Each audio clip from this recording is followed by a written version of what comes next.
أعوذ بالله من الشيطان الرجيم بسم الله الرحمن الرحيم الحمد لله رب العالمين وصلى الله على سيدنا وحبيبنا حبيب إله العالمين محمد وعلى آله الطيبين الطاهرين المعصومين المنتجبين. What we concluded from our discussions during the past few nights was that ta'wil of the Quran is the spirit of the Quran materializing at different occasions. These letters that we read, that we recite, has a spirit, and that spirit is the most important thing that should always be present in whatever we do and in whatever we recite from the Quran. One of the traditions that we recited last night from Tafsir al-Ayyashi was from Imam Ja'far al-Sadiq alayhi salam. Sorry, from Imam al-Baqir alayhi salam, who said, وَلَوْ أَنَّ الْآيَةِ إذا نزلت في قوم ثم مات أولئك القوم ماتت الآية. If a verse which is revealed regarding one nation, one people, and then those people are dead, destroyed, the ayah would die as well, then the Quran will die. لما بقي من القرآن شيء. Nothing will be left from the Quran. ولكن القرآن يجري أوله على آخره ما دامت السماوات والأرض ولكل قوم آية يتلونها هم منها من خير أو شر. So Quran at the end just runs like the beginning. It's fresh, it's live, as long as the heavens and earth exist. And for every nation, for every people, there is an ayah they read in the Quran, whether good or evil, about themselves. Now, what I want to do tonight is to give you some examples, and then inshallah turn to something very different, looking at all these from a different perspective, probably inshallah tomorrow night. The way these ta'wilat are made by A'imma alayhimus salam is very interesting, because they have mentioned instances which were not existing at the time of the Prophet or at the time of the revelation of the Quran.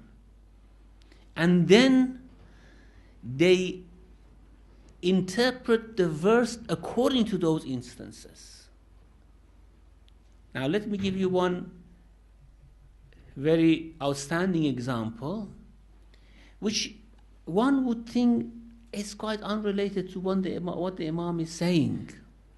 However, if we look at the spirit, if we look at the soul of the ayah, then we realize that yes, it's talking about it as well. However, it needs someone who is familiar with all these issues. In Surah Takwir, وَإِذَا الْمَوْءُودَةُ سُئِلَتْ بِأَيِّ ذَنْبٍ قُتِلَتْ. When the girl buried alive, the baby girls buried alive, maw'uda is a term used only for baby girls buried alive. Maw'uda. Wa'adahu means buried under rubble. So when those baby girls who are buried alive, which was a custom in some of the Arab tribes, not in all Arab tribes. Quraysh were not doing it. Some other Arab tribes were doing it. When they are asked, for what sin are they killed? بِأَيِّ ذَنْبٍ قُتِلَتْ. Now, if you look in the context of these verses, you see this is a very specific, not very, very important thing compared to other verses which are mentioned. إذا الشمس كبرت وإذا النجوم انكدرت وإذا الجبال سيرت وإذا العشار أطلت, when the whole sun is crumbled over itself or into itself, when the stars scatter, and all these things, and many, many dramatic things about the Day of Judgment, then comes to this very minute, specific point. وَإِذَا الْمَوْءُودَةُ سُئِلَتْ بِأَيِّ ذَنْبٍ قُتِلَتْ. Well, it denotes several things. First of all, how these little baby girls are important in the eyes of Allah subhanahu wa ta'ala. No difference, creation of heavens or earth or these small babies, no difference. It's all from the same creation, the same rahmah, the same mercy. However, no one else ever in the world, unless if it's going somewhere unnoticed, ever buries little baby girls. So this verse belongs to the past. Of course, we may actually deduce many important lessons, learn many important lessons from it. That the sin is not going to be unnoticed, is not going to be forgotten. Someone who has no defense, no power to defend herself, just a little baby girl, is someone who will defend her on the Day of Judgment, someone who will take her rights. All these things we can understand from it. But this wa'ad is no more. So is this ayah actually dead? We don't have any reference regarding to this ayah related to our life here. Now the Imam says that this is not only about them. We can have other meanings for it as well. So it's reported from Imam al-Baqir alayhi salam, who said, Man qutila fi mawaddatina, anyone who's killed because of our love, because these were the most defenseless people at the time of Banu Umayyah. As soon as they just could put their hands on someone, especially at the time of Hajjaj ibn Yusuf, reporting anything from Amir al-Mu'minin, just mentioning his name. You know, Hassan al-Basri reports many traditions as mursal. He doesn't mention from which companion he reports it. He directly reports from the Prophet, although he didn't see the Prophet. Now they say, because these people were afraid to mention the name of Ali in their chain of transmission at that time. So these were the most defenseless people. So whoever is killed for our love, they are also included in إِذَا الْمَوْءُودَةُ سُئِلَتْ.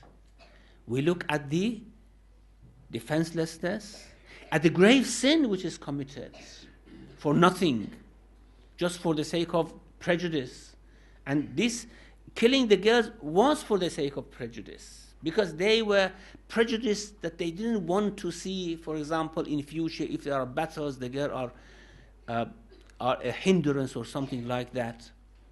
This was for prejudice, certainly. And this is for prejudice. And Imams gives this ta'wil. Now, if you look into different exegesis from Shia, they say this is not tafsir, of course. This is ta'wil. This is making this verse flow in the history, in the course of history.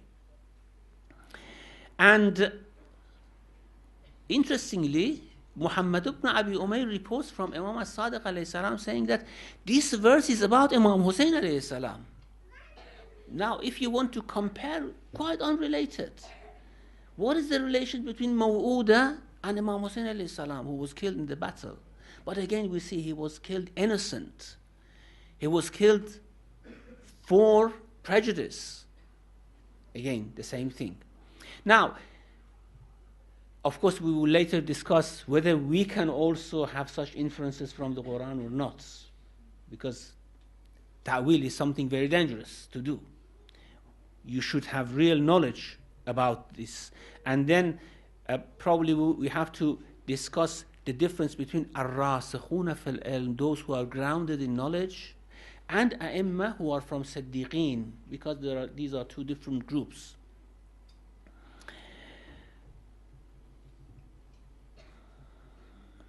And many other traditions in this vein we have. Another example, which is again very interesting, is the last verse of Surah Al-Mulk. Because these nights we were discussing, of course, in a very abstract way. Now I want to bring some examples to your attention. قُلْ أَرَأَيْتُمْ إِنْ أَصْبَحَ مَاؤُكُمْ غَوْرًا فَمَنْ يَأْتِيكُمْ بِمَاءٍ مَعِينٍ. This is, of course, the tafsir of it is very clear. Tell them what you say. If your water sinks in the earth, who will bring you fresh water to drink? It's very clear, of course. The water comes from Allah subhanahu wa ta'ala. It is blessing and ni'mah of Allah. If it's dry, if Allah wishes that this water disappears, then who will bring us water? So we should not be somehow obstinate against God. This is the meaning of the verse. Now the Imam says, okay, water is very important for life. What about water for your soul? Water for your soul is even more important than water for your body. And water for your soul is what? Is knowledge. And who gives you this knowledge? It's the Imam who gives you this knowledge. Now you are fighting against A'imma alayhimus salam. You are fighting against these Siddiqeen and Shuhada very vehemently. Then if Allah takes them, who will bring you another Imam to guide you? So in Al-Kafi, from Imam al-Musa alayhi salam, Musa al-Kadhim alayhi salam, قُلْ أَرَأَيْتُمْ إِنْ أَصْبَحَ مَاؤُكُمْ غَوْرًا قَالَ إِذَا غَابَ عَنْكُمْ إِمَامُكُمْ فَمَنْ يَأْتِيكُمْ بِإِمَامٍ جَدِيدٍ. If the Imam disappears, who will bring you another Imam? And this is what has happened, isn't it? And actually Imam al-Ridha alayhi salam says, the ta'wil of this ayah has not come yet. This is what we learn. The ta'wil of this ayah has not come yet, because still the Imam was present. Imam says this is about a time when Imam disappears. And who is going to bring you another Imam? If Allah withdraws the Imam from you. قُلْ أَرَأَيْتُمْ إِنْ أَصْبَحَ مَاؤُكُمْ غَوْرًا. Or the ayah which says فَلْيَنْظُرِ الْإِنسَانُ إِلَىٰ طَعَامِهِ. Man should think, should consider their food, how we prepared for them, what they eat. Now Imam says, if you have to look to consider your ta'am, your food for your body, what about the food for your soul? And that means you have to be careful from who you get your knowledge. This is another type of ta'wil of the verse. Now all these, the exegetes mention these, Shia exegetes, and they say these are not from tafsir, they are not related to the meaning of the verse. However, they are from ta'wil. I'll give you one more example about the verse, or the set of verses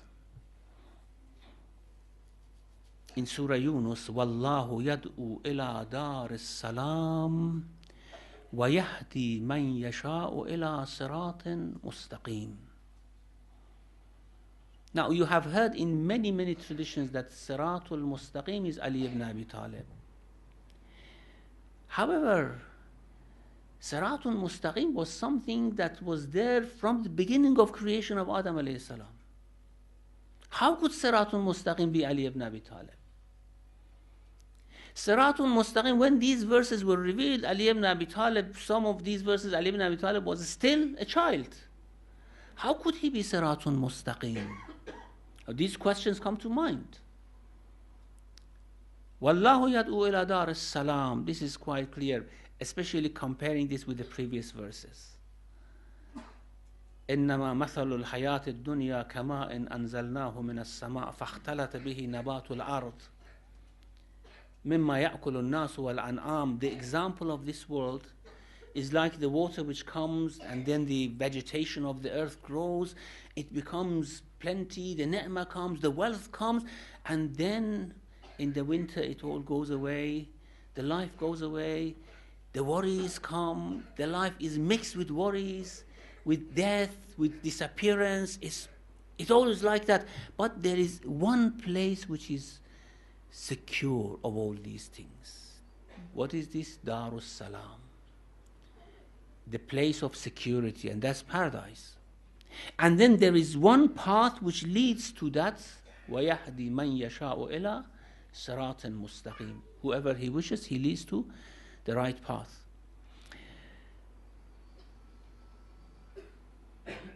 It is reported, now this is not from A'imma alayhimus salam. Of course, we have many other traditions from A'imma alayhimus salam.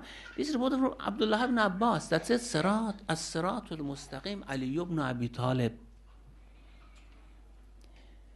It means that it finds its instance in Ali ibn Abi Talib. It now runs in him. Just like, for example, in our time, Siratul Mustaqim runs in which people? Which one we follow? We have followed Siratul Mustaqim. It's very important to know. Because all these things materialize in people, in words. Otherwise, the Quran is silent. Everyone can use it. Everyone can use it. The terrorists use the Quran. They say, this is what the Quran says. You have to kill the kafirun. The moderates use the Quran. The modernists use the Quran. Everyone uses the Quran. It's very important to know what is the right path. What is this Siratul Mustaqim that Allah talks about? Now, we don't have the Imam with us. What is our duty? What should we do? I think our duty now, of course, we are in a disadvantaged position. Because according to our view, according to Shia view, the advantage is with those who have the Imam present. They can go and ask them about things. We are disadvantaged by not having the Imam among us. However, the A'imma have told us, this is mentioned in many traditions, that especially the Nawab of Imam al-Asr were asked, what should we do when the Imam is not, we do not have access to Imam? They said, فَرْجِعُوا فِيهَا إِلَى رَوَاتَ أَحَادِيثَنَا or حَدِيثَنَا. Go back to the reporters of our traditions. Now the problem is that, again, these reporters of traditions disagree among each other about the right path, the correct way. And this means that we always have to use our rational understanding with the spirit of the Quran. And to get the spirit of the Quran, we have to continuously recite and try to get the gist of it. This is the most important thing. Not all of us can do, but those of us who can do, and we can find them who are closer to the spirit of the Quran, can tell us what is the path which is closer to Siratul Mustaqim. The path which is closer to ta'wil of the Quran, to the spirit of the Quran. And somehow we have to base it on collective consciousness of the Muslims. However, there is one problem. What was the collective consciousness of the Muslims at the time of Imam Hussein alayhi salam? What was the collective consciousness? If the collective consciousness was that the Hussein alayhi salam was right, then why did they fight him, or why didn't they help him? Now here we have a sort of distance between consciousness, conscience understanding and between benefits, following hawa and pleasure. We have this divide here. And unfortunately, at the time of Imam Hussein, and in many, many times, the Muslims go after the second path.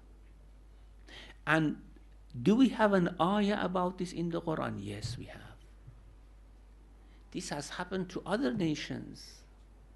Why not to Muslims? Why do we think that we are better than other nations all the time? إِنَّ أَكْرَمَكُمْ عِنْدَ اللَّهِ أَتْقَاكُمْ. If you are muttaqi, you are good. If you are not muttaqi, you call yourself Muslim, you call yourself Jew, you call yourself Christian, doesn't make difference. Now look at this verse, and I want to bring one very, very stark example here. In Surah Saf, Musa alayhi salam addresses his people.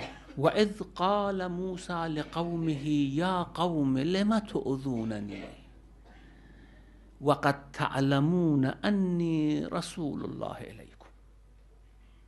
When Musa said to his people, why do you annoy me? Why do you all the time try to do something which makes me upset? لِمَ تُؤْذُونَنِي. Now this address was when, after Musa had saved them from Pharaoh, after he had made them pass through the river, after they saw all these miracles, still they were treating Musa in an evil way.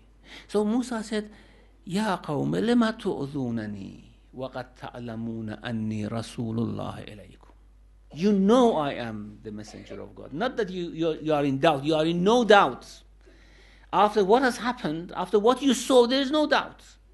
You know, I saved you, you came after me, I'm leading you to the Holy Land, but still you are treating me in an evil way. Then Allah says, فَلَمَّا زَاغُوا أَزَاغَ اللَّهُ قُلُوبَهُمْ وَاللَّهُ لَا يَهْدِي الْقَوْمَ الْفَاسِقِينَ. When they deviated, Allah made their hearts to deviate from the right path.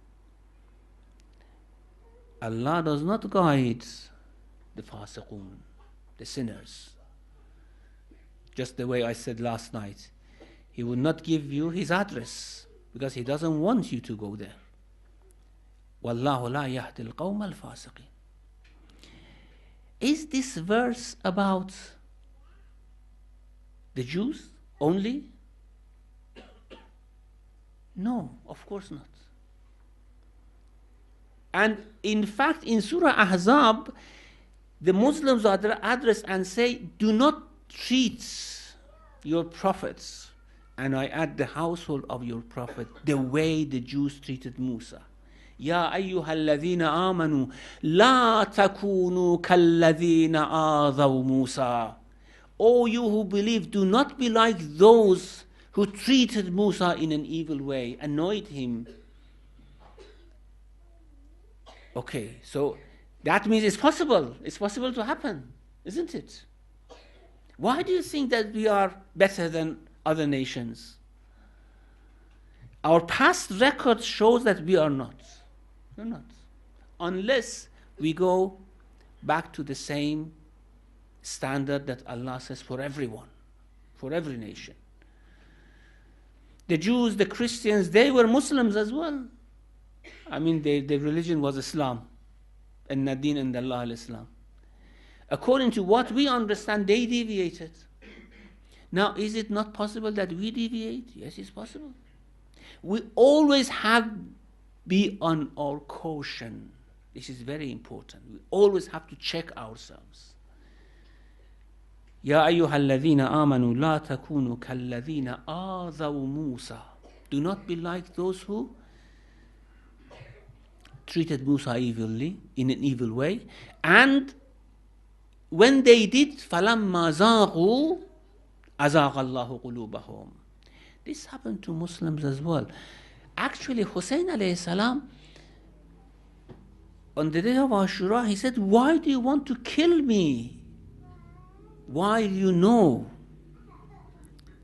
I am the grandson of your prophets. But فَلَمَّا زَاغُوا أَزَاغَ اللَّهُ قُلُوبَهُم. They deviated, Allah deviated their hearts. So the question comes, can we rely on Muslim consciousness or conscience for finding the right path when the Imam is not present?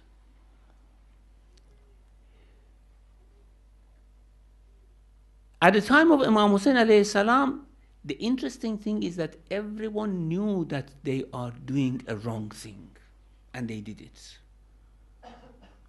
I'm not talking about Yazid or Ubaydullah ibn Ziyad because they did it for their power and wealth. I'm talking about those Muslims who followed, they knew. One of these people who knew was Umar ibn Sa'd. And this is very interesting.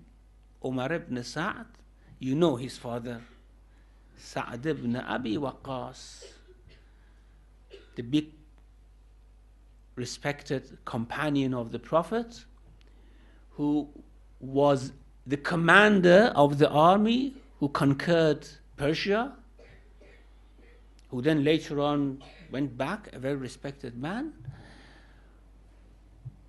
However, again, this man, when the fight took place between Ali and Muawiyah alayhi salam, he said, I don't want to get involved. It was one of the Mu'tazila in that sense. I don't want to get involved. And he just migrated to a far place with his family and started to read books. He was an educated person, actually. When such battles come and you do not want to act according to the verse of the Quran, that you have to support the mazloom and fight against the zalim, then this happens. Your son comes and kills the son of the Prophet. This happens. Of course, Sa'd ibn Abi Waqqas was very upset with his own son, and several times he actually cursed him for very evil things that he did.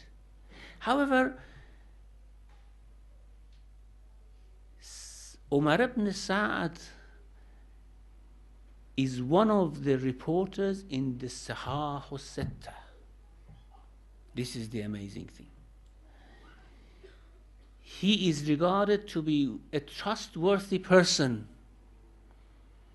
to report hadith, and he reported hadith from his father, from the Prophet, mainly from his father, from the Prophet, peace be on him. One of the traditions that he reports is that Rawa an Abih قال رسول الله صلى الله عليه وآله وسلم قتال المسلم كفر.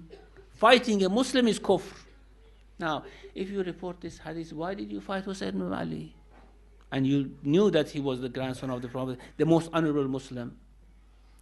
وَلَا يَحِلُّ لِمُسْلِمٍ أَنْ يَهْجُرَ أَخَاهُ فَوْقَ ثَلَاثَةَ أَيَّامٍ. It is not allowed. This is a good hadith. It's a correct hadith. It's not allowed for a Muslim to abandon or to leave, of course in a quarrel or something, his Muslim brother more than 3 days. They have to make peace. He reports this hadith and many other traditions. And it's very interesting. Al-Ajli mentions that Rawan Nasu, and people have reported hadith from Umar ibn Sa'd, وَهُوَ الَّذِي قَتَلَ الْحُسَيْنِ. He is the one who killed Hussein alayhi salam. وَهُوَ تَابِعِيٌّ ثِقَةٌ. He is tabi'i, he is reliable. He is tabi'i, he is reliable. And this is very interesting. The man has killed Hussein ibn Ali, but he is reliable in his hadith. Ali al-Madini, the teacher of Bukhari, he was asked about Umar ibn Sa'd, because at the time of Banu Umayyah especially, and this was a question whether his hadith is reliable or not. And Ibn Abi Khaysama says that I asked Yahya ibn Ma'in that, what is your opinion about Umar ibn Sa'd in hadith? He says he is Kufi. And he said, I asked, is he thiqah? The very question is very interesting. Is he ثقة? Is he reliable? He says, Man كيف يكون من قتل الحسين ثقة? How is it possible that someone who killed Hussein be a reliable hadith reporter? However, others have relied on him and have reported hadith from him. Now, what was the Muslim consciousness at the time? The consciousness was what Farazdaq reported for Hussein alayhi salam. قُلُوبُ النَّاسِ مَعَكْ وَسُيُوفُهُمْ مَعَ بَنِي أُمَيَّةَ. The hearts are with you. Everyone knows that you are right. But the swords are with Bani Umayyah because they have power. And several times Umar ibn Sa'd was told that one day you will kill Hussein. And he laughed at them and said, how is it possible? It's impossible for me to kill Hussein. قال عمر بن سعد للحسين عليه السلام إن قوما من السفهاء يزعمون أني أقتلك. One day Umar ibn Sa'd said to Hussein alayhi salam, a group of crazy people, the fools, they think that I will kill you one day. فقال الحسين ليسوا بسفهاء ولكنهم علماء. Hussein alayhi salam said, they are not fools. They know things reported to them. They are ulama. They are just keeping themselves, keeping their anger. Now, if we look into the history, how Umar ibn Sa'd was actually deceived into this battle, is very interesting. A lesson for all of us. It was not Umar ibn Sa'd. All of us can be in danger of such slips. He was given the Emara of Ray. And Ray meant what? Ray is not just Tehran or the south of Tehran. Ray was the whole Persia, Khorasan, huge area, which were all under Iraq at that time. He was given the mandate for it, the hukm. He gave it to him, Ubaydullah ibn Ziyad, and said, move out with 4,000 people, and first go to Daylam. We have a rebellion there. You put that off, and then go to Ray, and you are the ruler. And he actually did it as a measure. When he had camped outside Kufa to move there, happy that now I have the mandate for Ray, Ubaydullah wrote to him that we need you now. You come first to Hussein, fight him, and then go. Umar ibn Sa'd said, now the whole history is coming to play in his mind. Can't you find anyone better than me? Why I should go there? I'm on my way. I'm going to put off a rebellion in Daylam. Why you want to send me to Hussein? And he said, it's up to you. If you don't want to go, send me the mandate, the letter that I've given you for Ray. So he pondered. He came back. And he was thinking he hadn't given his consent that I will go. His nephew met him, Hamza ibn al-Mughayrat ibn Shu'bah. He said, by Allah, my uncle, I have heard that you want to go and fight Hussein. I know that this is the biggest sin that a person can commit. If فَوَاللَّهِ لَإِن تَخْرُجَ مِنْ دِي دُنْيَاكَ وَمَالِكَ وَسُلْطَانِ الْأَرْضِ كُلَّهَا. If the whole earth belongs to you and is taken away from you, don't go and fight Hussein. خَيْرٌ لَكَ مِنْ أَن تَلْقَى اللَّهَ بِدَمِ الْحُسَيْنِ. It's better for you to lose all these things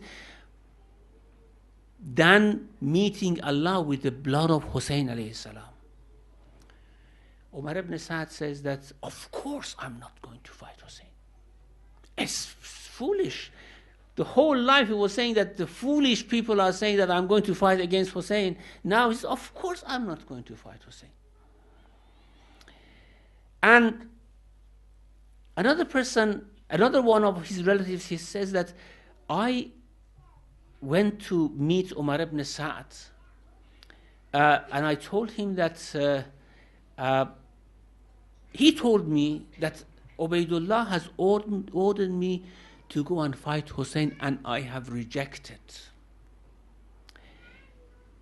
He says that I told him, may Allah help you and guide you. This is the best decision that you have made. You see, everyone knows that this is a wrong thing. These are people who are affiliated to Banu Umayyah. They know that it's wrong to go and fight Hussein alayhi salam. Then he said, it is impossible that I go and fight Hussein. But tomorrow, I heard that he is actually mobilizing his troops to go to Hussein and to fight him. What was he thinking? He was thinking that, okay, I'll go there and I make a settlement. I don't fight Hussein. This is what he was thinking with himself. I don't fight Hussein. I make a settlement with him. And then I go to Ray. Whole Persia is for me. When he went to meet in Karbala, you know that a couple of nights from the beginning of night to dawn, Hussein and Ubaidullah and Umar Sa'd met with each other, negotiating. And Umar Sa'd eventually wrote a letter to Ubaidullah that I have made a peace treaty with Hussein. He will live here. He wouldn't do any rebellion. And you can write to Yazid that you have made peace between yourself and Hussein alayhi salam. And when the letter came to Ubaidullah, Ubaidullah said, well, very good. We don't want to fight Hussein. You see, even Ubaidullah knows it's not good to fight Hussein alayhi salam. So when, as I said, we talk about consciousness of Muslims. The consciousness is clear. The conscience is clear. Everyone is saying we shouldn't fight Hussein. The only person who actually turned everything upside down was Shamr. He said to Ubaidullah, why you want to let him go? Okay, if you want to make peace, let him come to your door, make the pledge, and then make peace. And Ubaidullah said, well, this is a good idea. And he sent Shem to say the same thing to Umar Sa'd. Now, the crucial moment for Umar ibn Sa'd was here. Shem came to him. He said, the peace treaty is not accepted. Either you fight or give me the command and go. And also, of course, give the mandate of Ray. Which one? Which one you choose?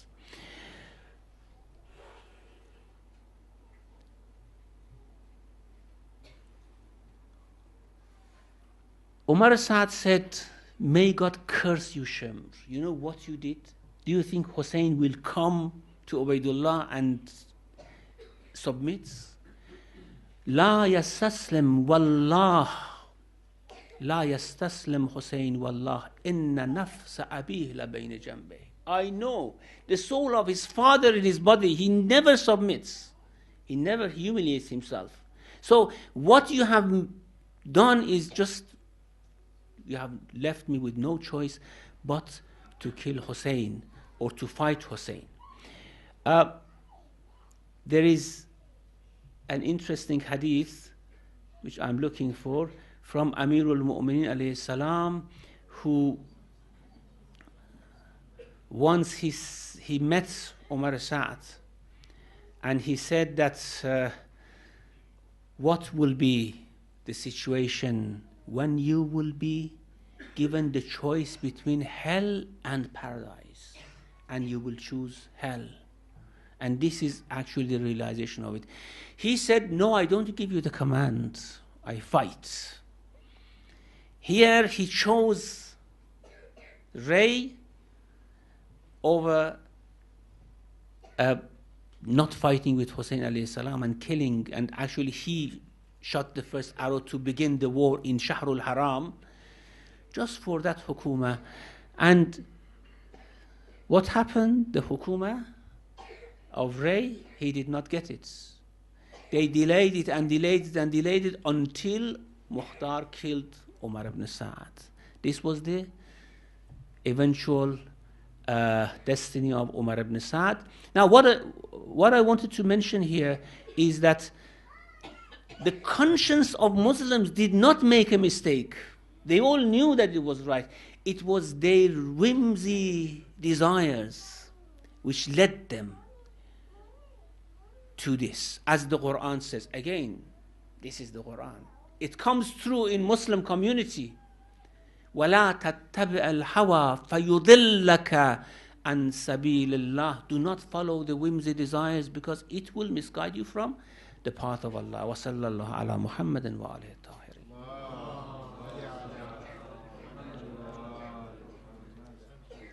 Thank you very much, Shaykh. We now have some time for questions.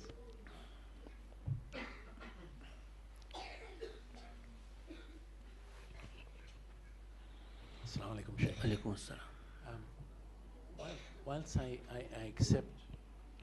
Whilst I accept and agree that within the leadership and also within perhaps the top 10% of the people, they knew what the truth was, they knew that it was wrong to fight Imam Hussein, I have difficulty in understanding the rest of the mass of people, for them to have that level of understanding, and also for them to actually say everyone wasn't going to get a reward, or everyone wasn't going to get booty. So I'm just wondering whether, as far as the thousands of mass is concerned, whether, which I have heard before, whether they were given, if you like, interpretation that to fight the ruler of the day is unacceptable. That's what Imam Hussein is doing, and that's why we have to try and crush this rebellion. Simply that is fighting the ruler of the day. So if you agree with that, then I'm just wondering where in the Quran would they have misinterpreted that from? Which part of the Quran at that time did they interpret such that, yes, to fight the ruler of the day is almost obligatory? To fight is a must. Not to fight. Not to fight. Not to fight. No, I think the situation was a bit different. This was what, of course, Ubaydullah ibn Ziyad and Yazid were saying, that he has rebelled. And of course, rebellion against the right caliph was something which no one could accept. Someone who was given the right pledge through right bay'ah. Yazid was not appointed through right pledge, through bay'ah. It was appointed by his father, so everyone knew that. However, the people who came to Karbala, the number of the men was about 30,000, as the history puts it. 20,000, 30,000, 20,000 minimum, they say. Now, Kufa, was a military camp and a city with many soldiers. And the history tells us that at that time in Kufa, 150,000 men could be deployed immediately for any battle. So the question comes, why 30,000? Why 20,000? Why not 150,000? The reason was that the people were forced to it, and they thought that they will save themselves by going here and not fighting. 150,000 people in Kufa were deployed, and it was not only Kufa, all the villages around, all the cities around, they were deployed. Some of the troops arrived in Karbala, some of the from faraway places who had to join, because Ubaydullah had made it compulsory on every tribe to come. Now, some of these tribes arrived on 12th or 13th of Muharram, and they saw that the battle is finished, and they were very happy that they didn't have to fight against Hussein. Now, 150,000 men were deployed from Kufa, but only 20,000 or 30,000 were in Karbala. Why? As is mentioned in history again, they were running away on the way. That when, for example, a commander was sent off with 1,000 or 2,000 men, only 300 or 200 reached Karbala. Others on the way just ran away. They didn't want to come and fight Hussein. This shows everyone knew that it was wrong. And even in that army, not everyone fought. Maybe 1,000, 2,000 just had the fighting. Others were just watching. Some of them were crying and watching and crying, and they couldn't do anything because they were afraid of the threats. There's a very interesting story. When Ubaidullah had made it compulsory for every man in Kufa to go to Karbala, every man, and he said, if I find one man in Kufa who's not of the shorta, not of the police, while everyone is in Karbala, I will kill them. So a poor man had come from Hamdan, from far away from Yemen, from far away place. He had, someone owed him some money, he had come to collect it. And he entered Kufa, and the shorta arrested him and said, why are you here? You have to be in Karbala. He said, what is Karbala? I don't know, what is it? What's happening? He said, the battle against Hussein. He said, what's going on? So they took him to Ubaidullah. And he said, you have disobeyed my rule that every man should go. He said, I don't know anything. I've just arrived in the city, and I came for business. And then Ubaidullah said, it's very good, because this man has no tribe here. We make a lesson out of him. And he killed him. For others to know that they have to go to Karbala. So putting all this together, we know that everyone was aware what it was doing. It was just a sudden attack of shaitan on these people. And of course, people, when they hesitate to fight against oppression, this is the destiny. They have to fight against Hussein ibn Ali alayhi salam. Any questions on the lady side?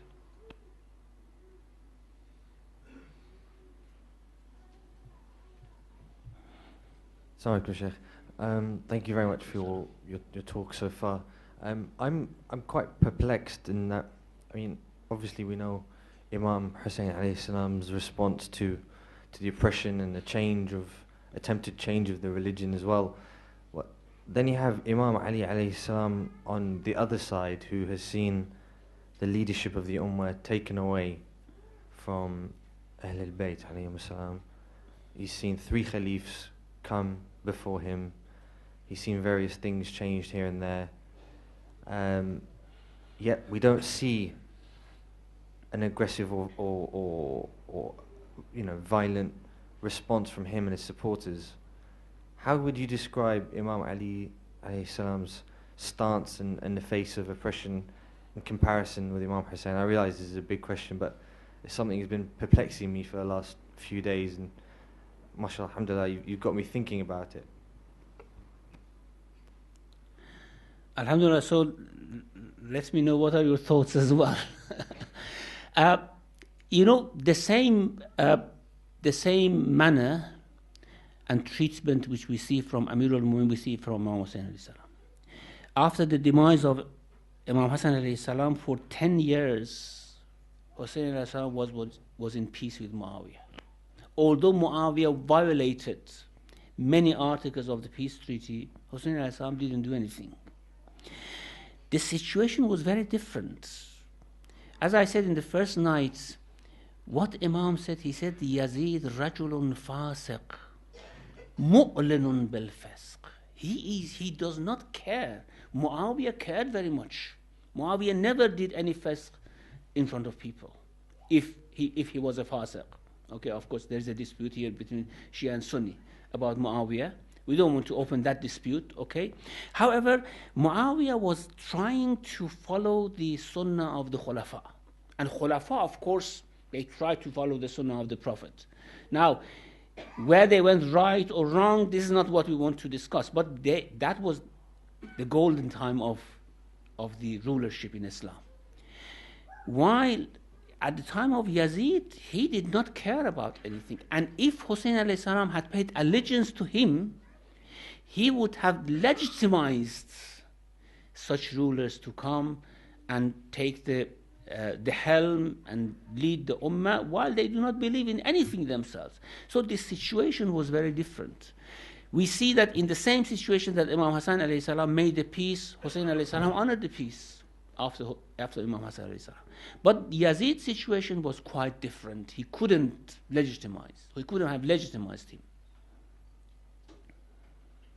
Are there any questions on the lady's side? Assalamu alaikum. Alaykum assalam. I know I asked you yesterday, and I was a bit confused. So I was thinking about it the whole night with my dad. I want to know, when you said the interpretation of the Quran, yeah, and I asked you, how much difference would you think interpretation of Aga Khomeini and Aga Sistani is? I just want to know briefly, is it very different, slightly different? Because I was thinking about it the whole night, and speaking to my dad, I said, okay, I'll ask you. So if you can please kindly address this question to me. You see, Ayatollah Khomeini and Ayatollah Sistani, they haven't written books of tafsir. Now, the Mufassirun, the exegetes of the Quran, the Shia exegetes, of course, when they write an exegesis, they have slight differences in interpretation. However, I don't think there is much difference when we come to the issue of Maraja. Maraja, of course, they talk about fatwa and rulings, and what they base their fatwa on is not purely the Quran. It's the Quran, it's tradition, it's rational argument, it's ijma, it's all the history of fiqh, all these things they put together and they issue a fatwa. And these fatwa may be different, but it doesn't mean that they have different approaches or different understandings. That doesn't mean that they have different interpretations of the Quran. Now, I don't think Ayatollah Sistani specifically, because you have mentioned names, Ayatollah Sistani is very different with Ayatollah Khomeini, because we see the type of leadership that he has in Iraq is not very much different from the type of leadership that Imam Khomeini had in Iran, although they live in different circumstances. But we have had Maraja who had different approach to whole social issues from Ayatollah Sistani and Ayatollah Khomeini. Very different. Now, we have to judge, according to our own understanding, that which one we would like to follow and which one we would like to take as our marja or our leader. So when we talk about these people, we necessarily do not talk about different interpretations or different understandings from the Quran. We just talk about different approaches. I think we'll take one final question. Alaykum salam. Just one question.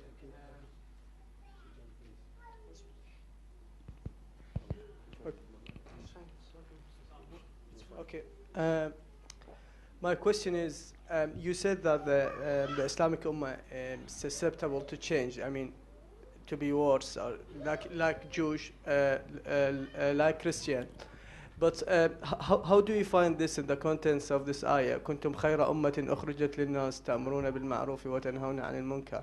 I had the same arguments with my Sunni brother, and they say, well, the Quran itself, there's this ayah, so we are better than other ummahs, even if we have some change. I mean, would be minor. So I don't know what's. Well, this is a bit presumptuous to think that we are better than others, no matter what we do. This is a Jewish sort of mindset, isn't it? That we are chosen. I don't think Allah has any chosen people, and it all comes back to what we do, to our acts, to our beliefs. I don't know what you say about Banu Umayyah and their followers. Were they the best ummah? I mean, are we talking about different parts of the ummah, or we are talking about the whole ummah as a whole? How about the ayah? Because it's kuntum khayra ummatin ukhrijat linnas. Now, do you want the Shiite interpretation of it or the Sunni interpretation of it? Well, I was. You want any interpretation? The Shia interpretation is that this is addressed to A'imma alayhimus salam, and also وَلْتَكُمْ مِنْكُمْ أُمَّةٌ. This is addressed to Muslim community. Do not think that you will be left to yourself. There should be a group among you This is, of course, the Imams. يَأْمُرُونَ بِالْمَعْرُوفِ وَيَنْهَوْنَ عَنِ الْمُنْكَرِ. There should be, so you do not, and if you see the context in Surah Al Imran, it's very interesting. It says, do not fight with each other about this. This is what Allah has blessed you with. There should be an ummah among you that would lead to, guide you to goodness and orders, commands the ma'ruf and prohibits munkar. وَأُولَٰئِكَ هُمُ الْمُفْلِحُونَ. So, this is the interpretation, and when we talk about kuntum khayra ummatin ukhrajat linnas, of course this is an address to a specific group. Even if we don't say a'imma alayhimus salam, rationally we should say that this is a specific group of the ummah, because ummah community, what is the meaning of Muslim community? We have a worldwide community with many different views, ideas, practices, actions. We cannot come to a useful conclusion unless we think that there is a core in this ummah, which is the addressee of this verse. Thank you very much, Shaykh. I think we'll end there. Salawat.